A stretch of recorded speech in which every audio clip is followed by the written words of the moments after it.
Hello la team, bienvenue dans le podcast Oui Madame. Je m'appelle Oriane Page, je suis journaliste et je vous partage aujourd'hui ce nouvel épisode. Le but, présenter des parcours de femmes inspirées et inspirantes dans une ambiance chill et good vibes. Vie professionnelle, vie sociale, famille, couple, amour, santé, spiritualité ou encore développement personnel. Bref, tous les thèmes sont abordés. Alors c'est parti, Oui Madame. Bonjour Marie. Merci d'être avec nous aujourd'hui. Bonjour. Quelques questions à te poser pour cet épisode de Oui Madame. Tout d'abord, est-ce que tu serais d'accord de te présenter en quelques mots ? Je suis Marie Israël. Qu'est-ce que je peux dire pour me présenter en quelques mots ? J'ai 42 ans. Je suis maman de 2 petites filles. Je suis mariée et je suis psychologue. J'ai fait des études de psychologie en France. Et puis ensuite, j'ai travaillé en Asie, en France et ensuite en Suisse. Et puis ce qui a toujours été un peu le fil rouge de mon travail, c'est de faire la promotion de la santé mentale. J'ai vite constaté en fait dans mon parcours professionnel qui était plutôt dans le domaine social que c'était une thématique absolument centrale et peu abordée, peu traitée. Et que moi ce que je trouvais intéressant, c'est de s'appuyer sur l'expertise que les gens avaient acquise au fil de leur vécu, en complément de l'expertise professionnelle qu'il pouvait y avoir autour d'eux. C'est ce qui a un peu été le fil rouge de mon travail, de travailler sur l'expertise qu'on appelle l'expertise expérientielle, c'est-à-dire qu'est-ce que les personnes ont appris après les difficultés qu'ils avaient vécues et que les milieux professionnels tiennent compte de ce savoir. C'est quoi peut-être les plus belles victoires ou les plus grands accomplissements que tu as pu vivre au travers de ta carrière ? Je suis fière de peut-être avoir organisé pendant plusieurs années le congrès du GRAP, le groupe d'accueil et d'action psychiatrique à Lausanne, qui organise tous les ans un congrès qui justement est fondé à la fois sur l'expertise de professionnels, mais aussi sur l'expertise expérientielle de personnes ayant vécu des troubles psychiatriques. Et pendant 10 ans, j'ai organisé ce congrès, et puis je suis fière de ça parce qu'il est à la fois un lieu où justement des proches, des personnes directement concernées et des professionnels sont assis dans la même pièce, dialoguent entre eux et ont la parole à égale part sur la scène. Et c'est assez unique comme outil, donc ça, je suis fière d'avoir fait ça. Je suis fière d'avoir, je crois, toujours réussi à garder mes convictions et du sens dans ce que je faisais, avoir osé dire quand c'était pas le cas, ou partir quand je me sentais pas plus en cohérence avec ces convictions ou qui j'étais. T'as eu ou est-ce que t'as encore des déceptions ou vraiment des choses que t'aimerais voir changer en fait ? Peut-être, je sais pas si c'est une déception ou quelque chose auquel je suis régulièrement confrontée, c'est justement la difficulté que le milieu socio-médical, on va dire, dans le sens large, a à oser faire confiance en les personnes qui ont des difficultés psychiatriques et à leur donner une place d'expert dans leur propre parcours. Je trouve qu'il y a encore beaucoup d'endroits où les personnes sont infantilisées, voire humiliées, et que dans les professionnels, je pense qu'à la base, ils ont souvent des motivations qui sont très belles.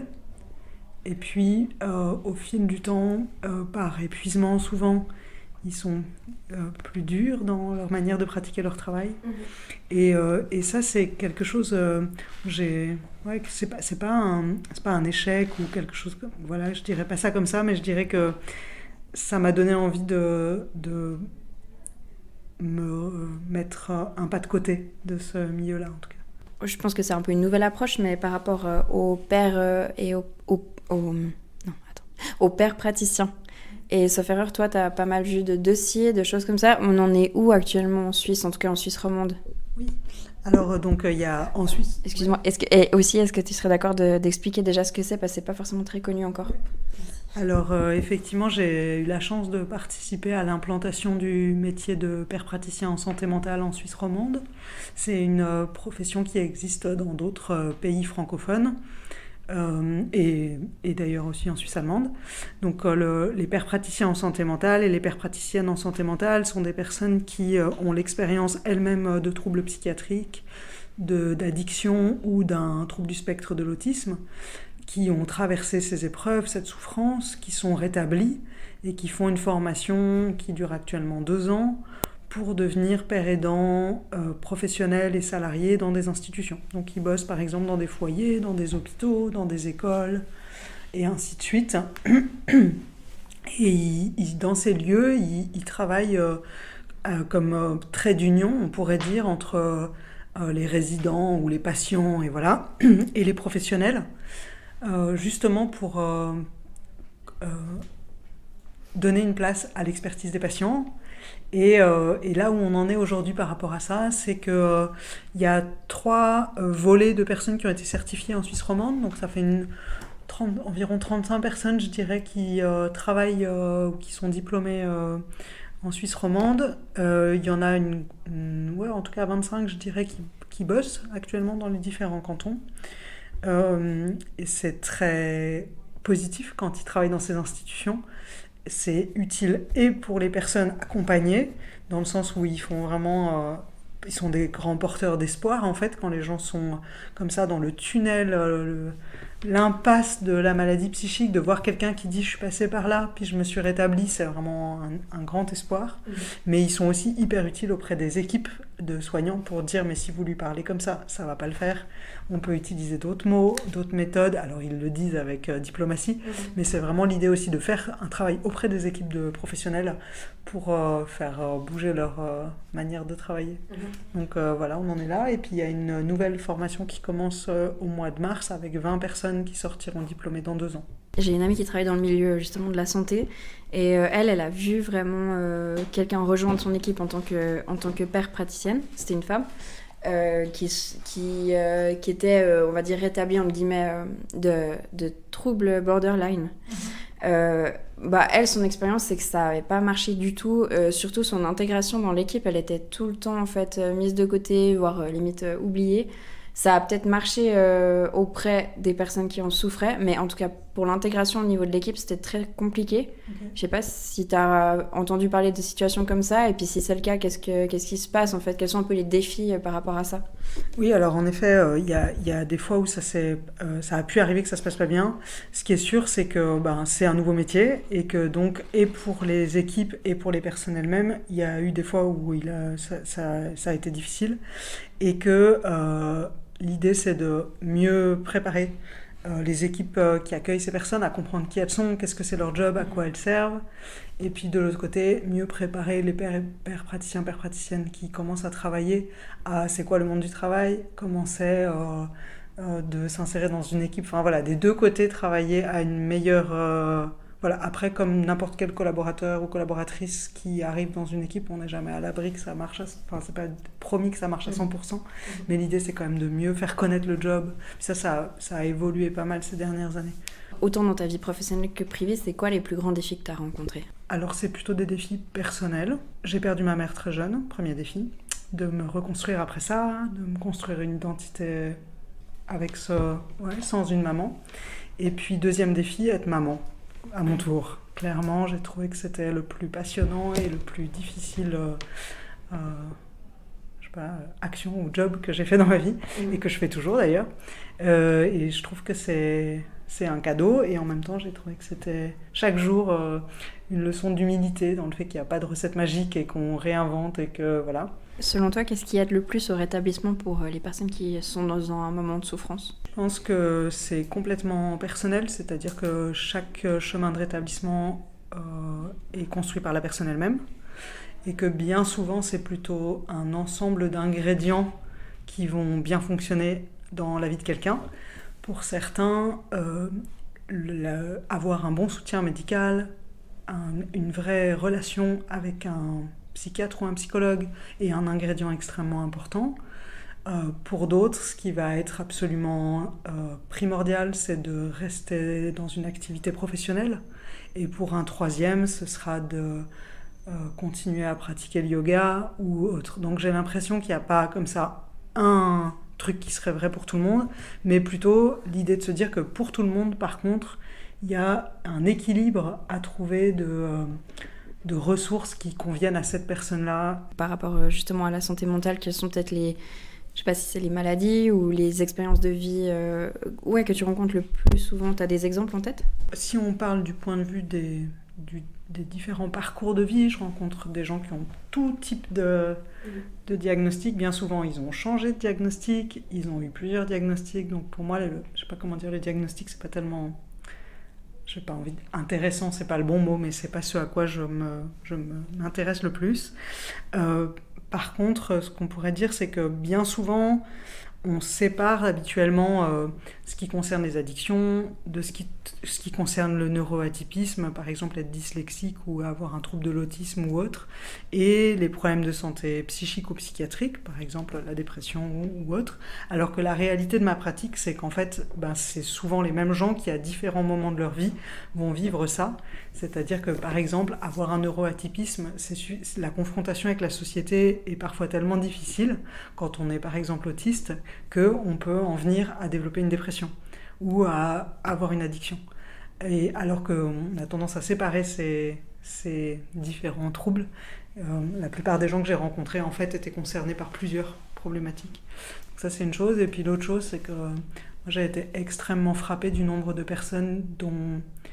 Dans l'histoire de vie, il y avait un événement ou un vécu traumatique qui était comme initial à ensuite leur parcours de troubles. Et notamment, je suis très impressionnée du nombre de personnes qui ont vécu des maltraitances dans leur enfance et plus particulièrement des maltraitances sexuelles. Et c'est vrai que parfois je me dis je pourrais arrêter de faire ce que je fais et faire du travail de prévention sur les questions d'inceste et de violence sexuelle. Ce serait tout aussi nécessaire. C'est un sujet qui est peu, à mon sens, pas du tout assez officiel dans notre société, pas du tout assez travaillé dans les écoles et auprès des parents, etc. Et pourtant, il me semble que c'est bien souvent le terreau de problèmes ensuite graves, quoi. Quels sont les progrès alors à faire ? Un progrès, à mon avis, très important autour de la place qu'on donne à ces pairs praticiens en santé mentale et globalement à l'expertise expérientielle des personnes concernées. Ça, c'est un chantier. Un autre sujet, c'est la déstigmatisation des troubles psychiques. Ça reste encore tabou de dire je suis bipolaire. Et j'espère que je connaîtrai de mon vivant une période où ça l'est moins et où c'est tout à fait ok d'aller voir un psychiatre comme on va voir un ophtalmologiste. Ça devrait pas être plus un problème d'aller à l'hôpital psychiatrique pour une décompensation que d'aller à l'hôpital pour un problème gynécologique. Or, aujourd'hui, c'est pas du tout le cas. C'est hyper tabou, les gens ont encore honte. Puis ça serait bien que ça change. Et puis, par ailleurs, il y a ce travail de promotion, prévention de la santé psychique. Et puis, notamment, moi, c'est un sujet qui m'importe beaucoup, la prévention des violences dans l'enfance, des violences domestiques et notamment les violences sexuelles. Si là, maintenant, on pouvait dire tu fais ce que tu veux pour la santé mentale, tu ferais quoi ? Vraiment, t'as tous les champs possibles, là. Tu fais quoi ? J'ai toujours trouvé extrêmement important des espaces de rencontre où on collabore de manière équivalente et horizontale, comme j'ai pu le vivre dans certains espaces du GRAP et comme on peut le vivre dans d'autres lieux. Mais avoir des lieux de collaboration entre des personnes qui ont vécu l'expérience de troubles psychiatriques et d'autres populations pour promouvoir la santé mentale. Donc ça peut être par exemple de travailler avec des personnes qui ont vécu l'expérience de violence dans leur enfance, qui participent à faire de la prévention auprès de parents, auprès d'écoles, auprès de pédiatres sur ces sujets-là. Moi, mon rêve, c'est développer à fond les collaborations parce que je vois à quel point quand une personne directement concernée s'exprime et pilote d'un projet, elle ne fait pas les choses de la même manière que si c'est une personne non concernée. Et donc, un de mes rêves, ce serait en tout cas celui-là, qui est beaucoup plus d'espace de collaboration, c'est-à-dire pas une équipe professionnelle sans qu'il y ait un père praticien, une père praticienne, pas un article sur la santé mentale sans que le journaliste qui a fait l'article ose dire que lui-même est passé par là. Enfin, dans tous les champs qu'on ose dire qu'on est tous concernés, tous et toutes concernés. Quelle différence importante tu as pu noter avec d'autres pays ou d'autres continents même ? J'ai habité pendant 2 ans au Cambodge. C'était une expérience absolument géniale. C'est un pays qui a vécu le génocide Khmer Rouge. Donc je pense que ce qui était très spécifique là-bas, et qui est vrai probablement dans d'autres pays qui ont vécu des génocides, c'est cet état de la santé mentale de la population après une guerre civile, puisque le génocide Khmer Rouge a opposé des Cambodgiens avec d'autres Cambodgiens, on va dire, pour dire les choses très simplement. C'est un raccourci, mais c'était quand même une guerre interne au pays. Même si la communauté internationale s'en est mêlée, c'était quand même interne. Et du coup, il s'est vécu là-bas, en termes, si on reste sur notre sujet de la santé mentale, des choses absolument dramatiques de personnes qui ont été jugées par des gens qui avant étaient leurs voisins, avant étaient leurs amis ou leur famille. Cette guerre a été vraiment, comme on pourrait presque dire, fratricide, au sens dans un même peuple, s'entretuer pour des raisons en réalité imposées par une dictature sanguinaire. Donc ça, c'est une chose. Et puis, du coup, j'ai vu, comme dans beaucoup de pays qui vivent ces drames de génocide et de guerre, moi je suis arrivée là-bas, ça faisait plus de 20 ans que la guerre était finie, mais était encore évidemment vivante et présente, des gens qui avaient vécu en tant qu'adultes et en tant qu'enfants tout ce qui se vit dans une guerre, c'est-à-dire des violences psychologiques, physiques, des violences de séparation de famille, des deuils, des meurtres, des traumatismes très variés. Et tous plus dramatiques les uns que les autres, et j'ai vu la déstructuration profonde que c'était dans cette population, l'immense difficulté que cette communauté avait à se reconstruire, tant au niveau individuel qu'au niveau de l'État et du pays, quoi. C'est à la fois mini et méta. Est-ce que tu as eu des différences de traitement, toi et peut-être des hommes qui avaient aussi des postes à responsabilité ou pas?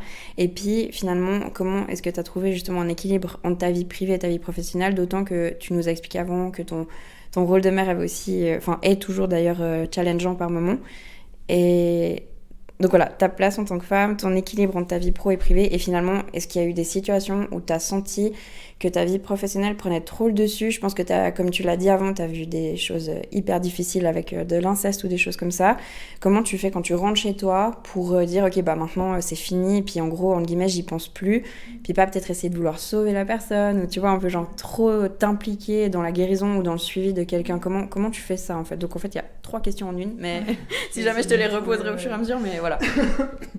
Alors pour la première question, j'ai la chance d'avoir travaillé dans des institutions où il y avait des pratiques très majoritairement égalitaires entre hommes et femmes. Donc j'ai pas senti moi de discrimination en tant que femme dans la possibilité d'atteindre un poste à responsabilité, dans la manière dont j'ai pu être traitée par mes responsables hiérarchiques ou en tant que co-directrice, poste que j'ai occupé pendant un temps. Donc ça, à l'interne de l'institution, je ne l'ai pas senti. Par contre, je l'ai forcément senti dans le travail avec d'autres milieux, notamment le milieu de la santé, où je pense qu'il y a encore une forte place pour l'homme blanc médecin qui a quand même une parole qui serait plus importante que celle d'une femme médecin ou celle d'une personne de couleur médecin, et ainsi de suite. Donc c'est vrai que ça j'ai senti que une condescendance, une importance moindre qui pouvait être donnée à mon discours par rapport à ça. Et je pense que c'était pas lié à... C'est comme toujours d'ailleurs dans ces questions de discrimination, je pense que c'était pas lié à nous deux en tant que personnes dans ces échanges-là, c'est plutôt des cultures institutionnelles qui font que l'homme blanc médecin, il est quand même plus important que les autres. Donc voilà. Après, on sait que le milieu médical est un milieu où il y a pas mal de discrimination des femmes. Donc, ça, c'est une chose. Après, le maintien de l'équilibre vie privée, vie professionnelle, c'est vraiment sans cesse en équilibrage, justement. Je pense que je suis absolument passionnée par mon travail et absolument passionnée par mon rôle de maman, donc ça tiraille beaucoup. J'ai la chance d'avoir un conjoint qui est très impliqué, donc comment dire, on peut se répartir les tâches. Cela dit, pour moi, c'est passé par être obligée de me fixer des priorités. J'ai dû constater que je ne faisais pas partie de ces femmes qui pouvaient tout faire en même temps.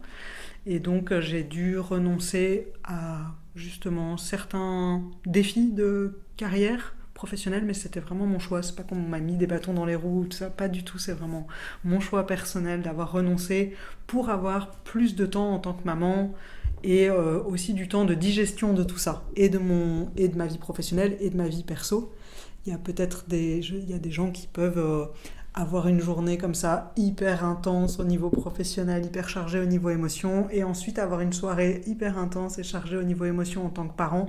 Moi, force a été de constater que c'était pas mon cas. Ça s'est manifesté par des insomnies, des moments de stress où j'étais pas adéquate avec mes enfants, j'étais trop autoritaire ou pas du tout patiente, enfin voilà. Et ça, vraiment, j'ai dû mettre le haut là en travaillant à temps partiel, très concrètement, et en renonçant à certaines responsabilités professionnelles.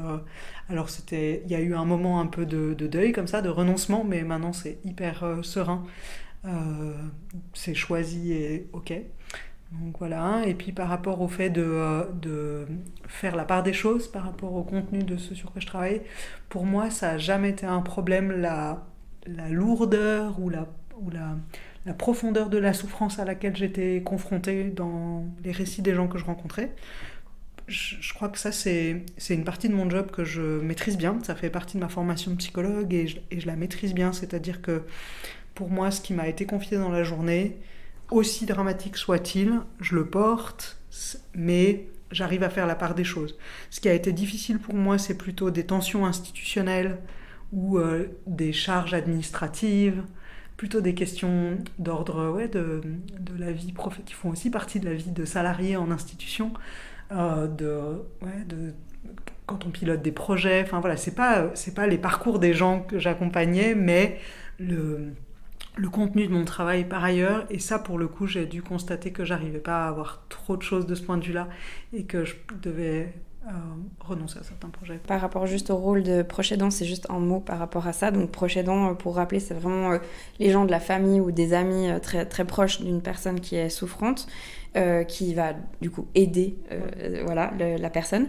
Quel est ton point de vue par rapport à ça, et est-ce que tu penses qu'effectivement c'est important, enfin voilà, tu penses qu'on en est où justement par rapport à ça? C'est aussi un peu en écho par rapport à l'épisode que tu as entendu avant avec Anne Leroy. Je pense que dans le domaine de la santé mentale et de la psychiatrie, c'est vraiment un domaine dans lequel il y a encore beaucoup de travail à faire. Il y a beaucoup de travail qui a été fait, notamment grâce à Lilo et à Anne Leroy et son mari Jean-Christophe. Mais disons que je pense que la santé mentale a ça de particulier que la honte, qui malheureusement touche encore les personnes concernées, touche aussi souvent les familles, que même au sein de leur propre famille, les personnes ont du mal parfois à être entendues, qu'il y a quand même encore une stigmatisation de ces familles qui sont peu soutenues, alors que les souffrances psychiques, bien souvent, mettent à mal le lien qu'on a avec les gens qu'on aime. Les difficultés de dépression, les hallucinations, les moments, voilà, les différents symptômes de la maladie psychique peuvent vraiment rendre le contact à ceux qu'on aime le plus difficile, peuvent nous rendre incompréhensibles à ceux qu'on aime. Et donc, c'est particulier par rapport à des maladies somatiques ou physiques. Je me rappelle qu'un papa m'avait dit un jour, j'aurais préféré que mon fils il ait un cancer, au moins j'aurais eu la gentillesse de la part de mes proches, j'aurais eu de la considération et on aurait été compris dans notre souffrance, alors que mon fils il a une schizophrénie et tout le monde le juge et tout le monde me juge et on n'a pas d'aide. Alors que s'il avait une maladie somatique, au moins on aurait entendu. Ces paroles sont extrêmement choquantes, mais en fait je trouve qu'elles disent bien le boulot qu'il y a à faire pour que des parents puissent dire mon fils souffre de schizophrénie. famille sans être jugés comme eux-mêmes fous et leur fils encore plus, quoi.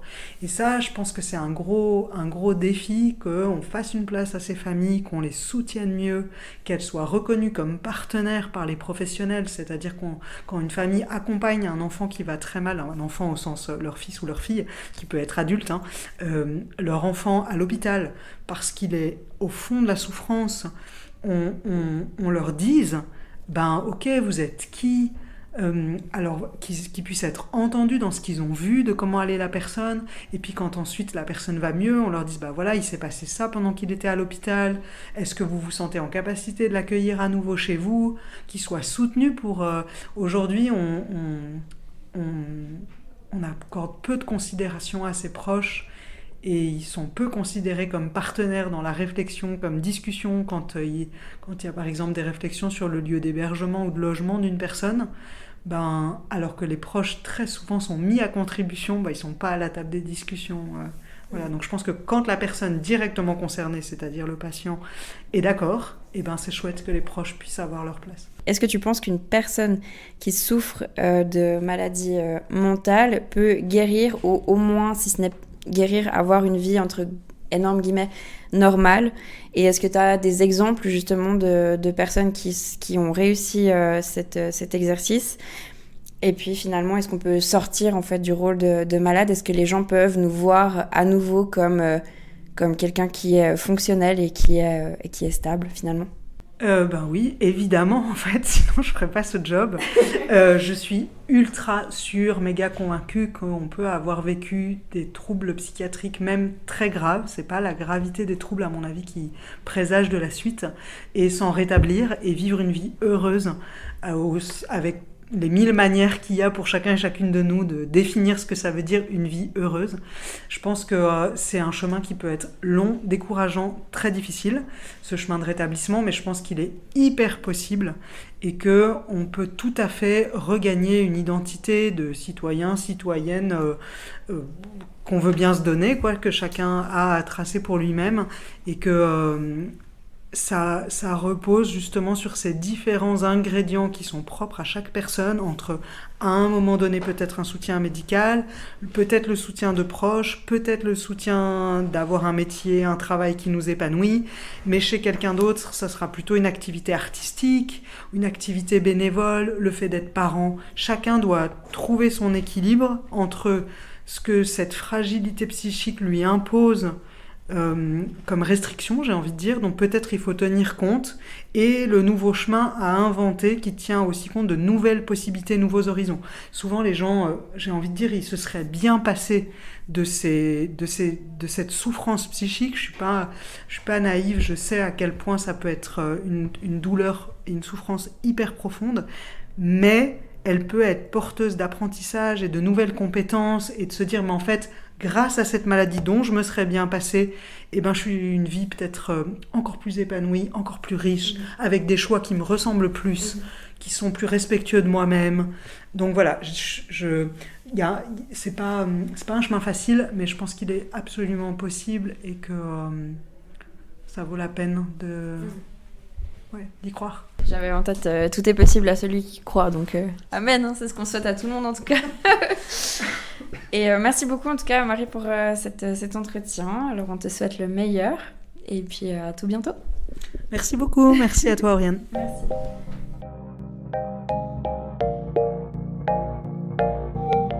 C'était l'épisode de Oui Madame, produit par Oriane Page. Si vous l'avez aimé, je vous propose de le partager autour de vous. Je vous dis à très vite et me réjouis de vous retrouver. Prenez soin de vous.